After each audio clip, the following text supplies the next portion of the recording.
Good morning and welcome to the Morning Scoop for Saturday, October 16th. This is your daily Buckeye fix. I'm Tom Orr. The Indiana game is in 7 days. The game against Michigan in 42 days.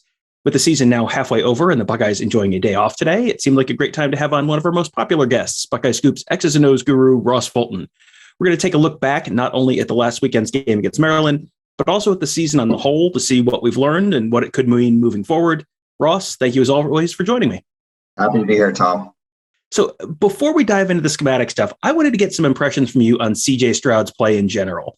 You know, the last couple of weeks, the shoulder issue has been, more or less forgotten, it seems like. And he has not looked like a first-time starter to a lot of people. He kind of looked like the nervous first-time starter at the beginning of the year, and it has not looked like that the last couple of weeks.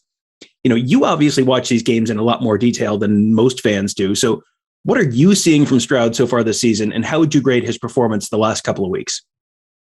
Yeah, obviously the last couple of weeks have been a significant step forward. I don't think he was playing poorly, or certainly not as poorly as some people made him out to be in the first couple of weeks, even with the shoulder issue, but definitely taken big steps.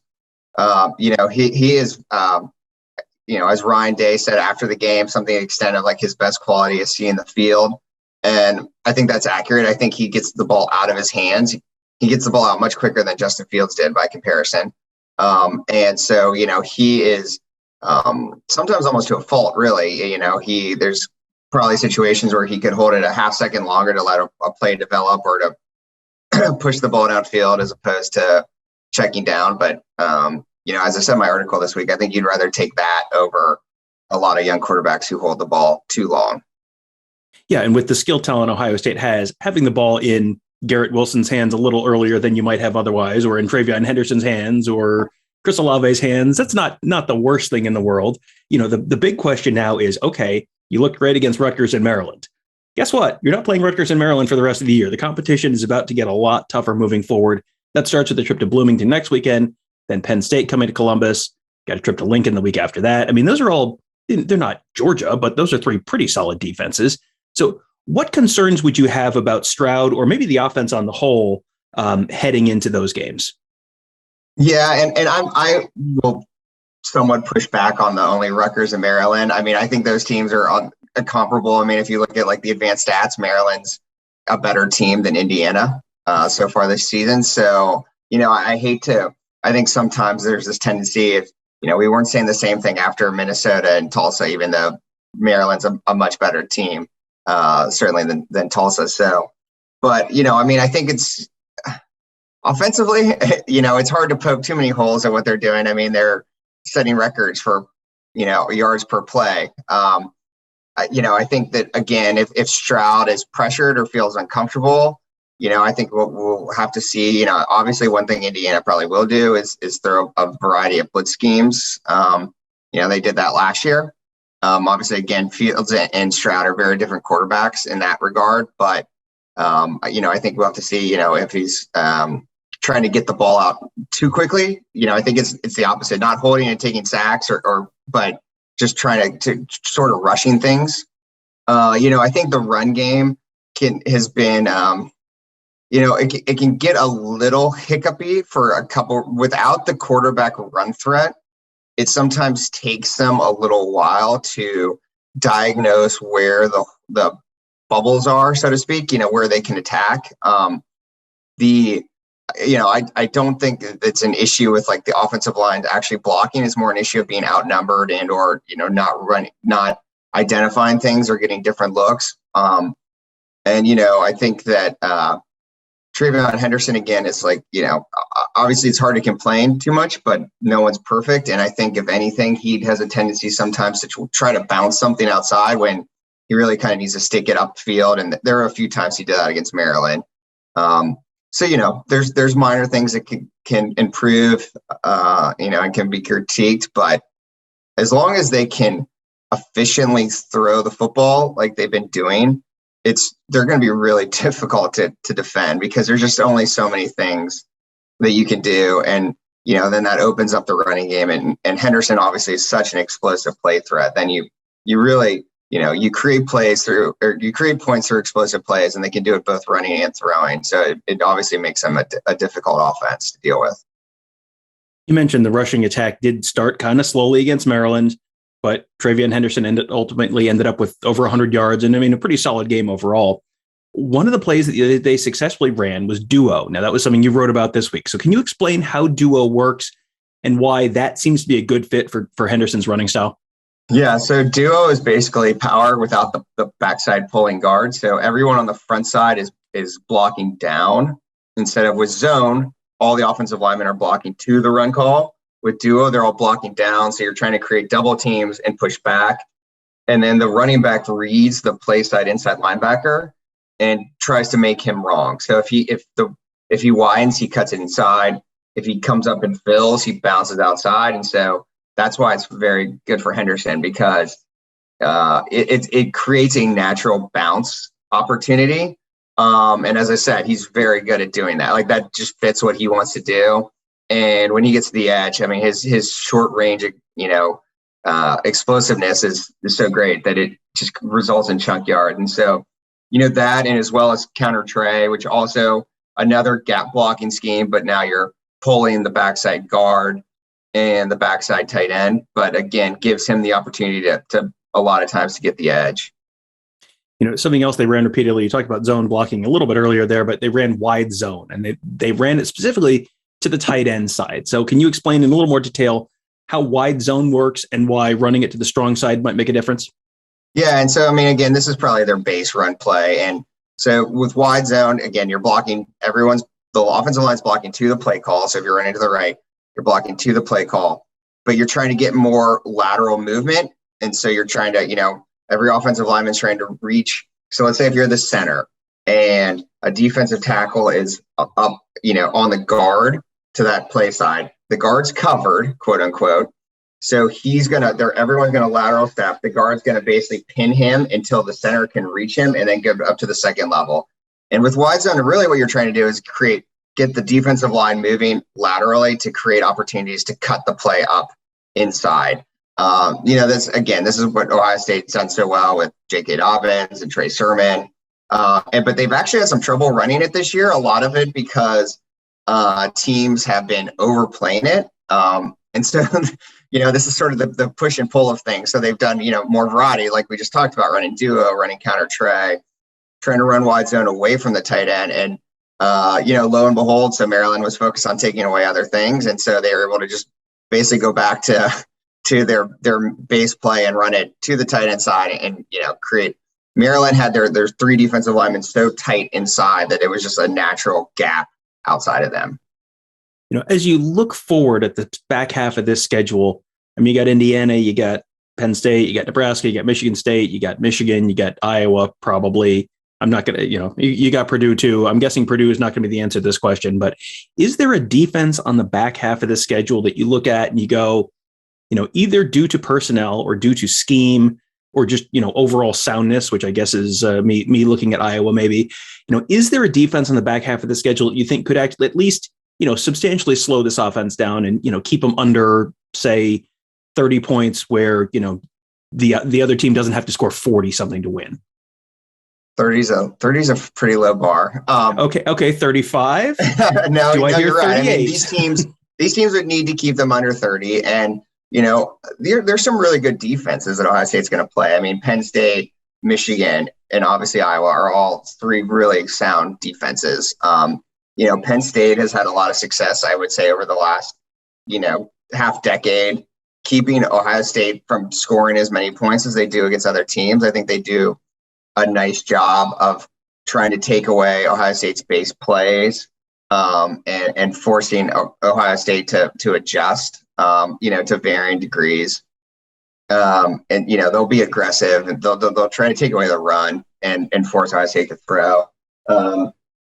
Michigan is such an interesting one because the way Michigan, and we can obviously talk about this more, the way Michigan is playing, they are playing very, I think we've talked about the term light box before. They want to force, they're going to sit on RPOs. They want to essentially force teams to run and count on their front six to deal with that and play somewhat soft coverage. And so to me, that doesn't seem like a great matchup for a great idea for Michigan. But then again, they're being very effective and Hutchinson's really good. And so that'll be another interesting one. But, I think the offense is going to be tested. I mean, the teams that Ohio State has to play going forward, generally speaking, they're a better defensive teams than offensive teams. Yeah, and the Michigan one is interesting because you're saying that, and it's like, I don't know if that's going to work against Ohio. I mean, the offensive line is pretty good, and you don't know if you want to let TreVeyon Henderson get going, even if you're trying to hold them to 6 or 7 yards. If that's your game plan all year long, how difficult is that to change? If you're, because you can do that against most teams in the Big Ten, because most teams in the Big Ten are not super explosive. If you have to work up a whole separate game plan just for Ohio State, how difficult is that for a team like Michigan to have to do? I think they could probably do it within what they do by, they run a 3 down front as well and try to just be like heavier at the point of attack. But I think it's difficult. And I think there's questions about whether what they're doing is in part to protect those corners that had so much difficulty last year, and that's part of why they switched from Don Brown, who kept putting him in, press man, and they kept getting beat. And so now they're making sure those guys don't get beat. So that's tough. But I still think, even though it's a home game, assuming Clifford's healthy, I still think Penn State is probably the best team Ohio State will play. I mean, I think with Clifford, I think they would have won pretty handily against Iowa. I think it was trending that way. And so, I think they're the most balanced between. They're definitely a better defensive team than offensive, but Clifford can make enough plays, and Dotson obviously is a very good receiver.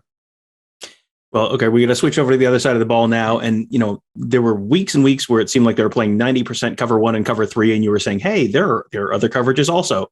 We started to see more cover 2 after that, and other split safety looks beginning a few weeks back. This week, the Buckeyes ran a ton of cover 4 and cover 4 Meg. We talked about that last week. It's man everywhere he goes, just as a reminder.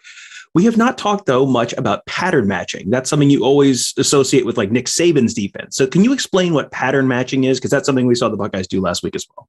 Yeah, and so it's always the most associated with cover 4, but it can be done with every scheme. And, Nick Saban does it with cover 3, for instance. So, but one thing Ohio State hasn't with cover 3, which has made them sort of a outlier at this point. But with cover 4, again, so there are different ways to describe this, but essentially you can describe it one of 2 ways. You're playing your zone and covering the man that comes into your zone in man coverage. The alternative way to describe it is you have rules. And so if you're the corner, for instance, and your rule is you take, number 1 receiver. So again, everything's numbered, right? You got the outside receivers, number 1, then you go to number 2, number 3. So if number 1 goes vertical, you have him. But if number 2 comes out, you take him. That's basically the rule for what's called 2-read, which is a pattern matching form of cover 2 in some ways. And so it's a way you're trying to get the best of both worlds, right? Where you're playing zone to protect yourself and have essentially with cover 4, you're always trying to have one more defender than the receiver. So, let's say that you have 2 receivers to a side. You're basically using the 3 defenders, so the corner, the safety that side, and what you use the term apex, you could use overhang, the guy that's basically outside of the offensive tackle over the slot, those 3 guys to defend those 2 receivers in some combination. And so, it's equivalent in some ways to matchup zone in basketball. But there's different variations of cover 4, so you can change the rules of how those 3 guys essentially defend those 2 players to keep the offense off balance. Are there specific schemes or types of teams that you would run cover 4 against more as opposed to one of the other variations they ran more earlier in the year? Is there like a type of offense that's like, this is a offense you're going to want to, or types of plays you're going to really want to run cover 4 against? Yeah. And so, cover 4 is it's so versatile, right? So you see it a lot now. And it's and there's so many variations. I think at some level, it's something that, again, as we just described pattern matching, it obviously takes time to work on. I will fully admit that I didn't know that they had that in them. By them, Ohio State. That was sort of beyond what I thought they could go to. I think it fits well with their personnel because, the thing that cover 4 does is, one, it protects the field safety a little bit. So that's your Bryson Shaw, Latham Ransom position. So they're a little bit less, they're essentially playing over the top of that field, the multi-receiver side a lot of times. but it does get your boundary safety more active against the run, especially when they're doing cover 4 man. And so obviously Ronnie Hickman, he fits that very well. And it helps with some of the RPOs that were hurting them. So I'm in favor of them continuing to do it against a lot of teams. I think like anything else, you got to mix it up. And I still generally, my belief, they could prove me wrong again, is that they're not a team that majors, so to speak, in cover 4. And so I'm not sure how much variations they have of it. And so you can't just live in one form of cover 4 all the time. So they'll have to keep, mixing in cover 3 and cover 2. But I think that's in some ways a good thing because, it changes it up, right? So if you have a split safety look and now the quarterback, even post, once he receives the ball, still doesn't know whether he's getting cover 2 and the corners are going to sit in the flats, or cover 4 and those corners are going to cover the number 1 wide receiver in man. And so it, anything that creates hesitation and indecision helps. Is that something you just get on film so that then the quarterback has to wonder now moving forward? Or is that something you think they really might at least have in the rotation somehow moving forward? No, I mean, I think they'll, if I had to guess, I think that on standard downs, let's say by standard, I mean, 1st and 10, 2nd and 6, where a team has the opportunity to run or pass, I think they'll play cover 4 probably as much as anything else. I think they'll tend to play, they'll probably mix cover 4 with then, they like bring in the corner blitz or the cover safety blitz, and then they'll rotate to like a 3 deep behind that on rundowns, but then, and then play more cover 2 or, we've talked about cover 3 buzz more like on passing downs. And so I think it's going to be a regular staple for the reasons I've said. I think it fits their personnel. They have we talked about the safeties. They have the corners to play man coverage on those outside receivers for the most part, other than Dotson. I can't really think of they're not going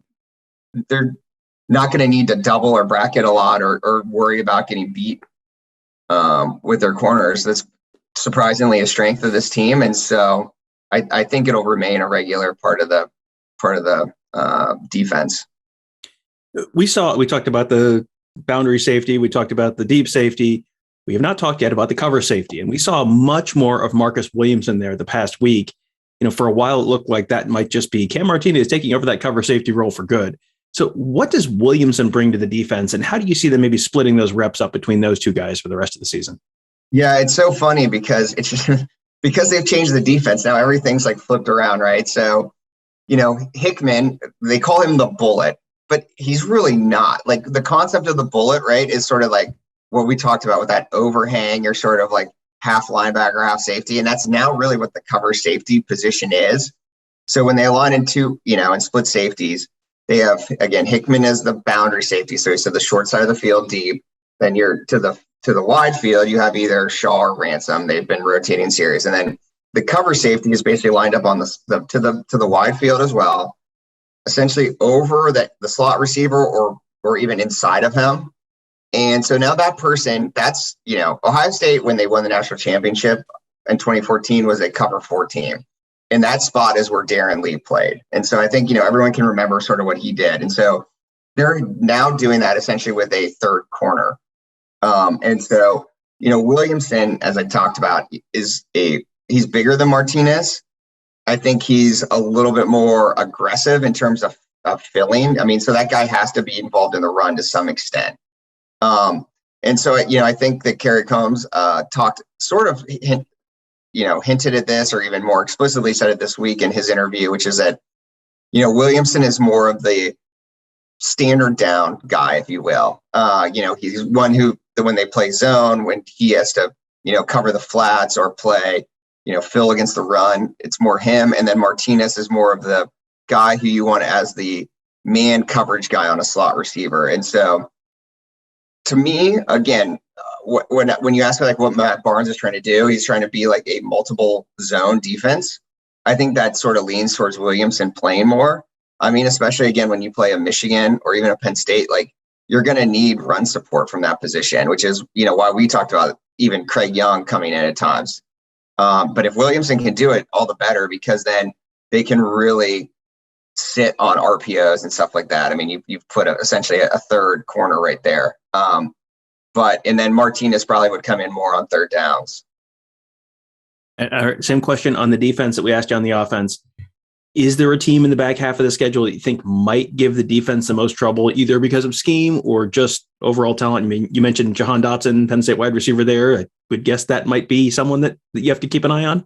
Yeah, I mean, I would say that, if Clifford's healthy, I mean, they do not have a good offensive line. They can't really run the football, but, the combination of Dotson and then Clifford can make plays with his legs, both in structure and out of structure. They run a ton of RPOs. Tempo, that would be a challenge. Michigan will be interesting because they're a spread team and they do attach RPOs to their run plays, but they're such a heavy run team. They run a ton of 2 tight ends. And again, it just makes for an interesting, do you keep the covers? Do you keep Marcus Williamson in? Do you bring in Craig Young or even a third linebacker? How do you deal with that? And then you just got to be able to stop the run because they're a very effective run team. So, both of those to some extent, as I said, I mean, those teams are both better defensively than offensively. I mean, I really cannot sit here and tell you that Iowa poses much of a threat as an offense. It's painful in some ways to watch some of the things they do. So, it's a season where I guess this applies a lot in the Big Ten, but Ohio State's a better offensive team than defensive team, but they're going to face teams that are generally better defensive teams than offensive teams. Yeah, there are a lot of more interesting games in the back half of the schedule, and I mean, Indiana obviously not a fantastic team this year, but that it'll at least be a little bit of a challenge. Yep. Yeah, and they have a good defense, and they'll throw a ton of looks at them. I mean, we saw that last year. So they have not been very good offensively again, but defensively they have some players and a good a challenging scheme. Well, that'll be a fun one to watch this coming week. That's a week from today. So that'll be the first of several really, really interesting games in the back half of the schedule. So Ross, thank you for joining me. And so you got Indiana, you got Penn State, you got Nebraska, Purdue, Michigan State, Michigan, potentially Iowa, potentially 4 more top 10 teams on the schedule, the back half of the schedule. I mean, this is going to be a fun couple months of Buckeye football. And the best place to experience all of it is at BuckeyeScoop.com. We have our fantastic team of insiders. You've heard from a bunch of them this week already, but you know them, you love them. Bill Green, Mark Givler, Ross, Tony Gerdeman, Alex Gleitman, Mick Walker, Dom Smith. We're all there. Kevin Noon. It is a fantastic team. Lots of insight, great analysis from Ross and others, and it's all at BuckeyeScoop.com. If you're become a member today, you can also be an active part of our community on our Ask the Insiders board. We are on there all the time answering questions. Bill does a weekly chat. Gerd does a chat every once in a while. I mean, there's always fun stuff on there. So sign up today at BuckeyeScoop.com. And also make sure you sign up to subscribe to our YouTube channel, youtube.com/BuckeyeScoop. If you're watching on the YouTube channel, just hit that bell or hit the little Buckeye Scoop logo that's going to pop up on the right-hand side of the screen in just a minute. That'll subscribe you to our channel. And what that'll do is that will get you a notification every time we post a new video. So every time we do a live show, every time we do a new interviews with players or coaches, every time we do a pregame show, a postgame show, post a new podcast, whatever it is, you get a little notification that just says, hey, this is going on right now. And you can just click it and watch if you want to watch it. So make your life a little easier and a little better during what should be a really fun back half of the Ohio State football schedule. Thank you guys all for joining us. Have a great day. We'll talk to you tomorrow.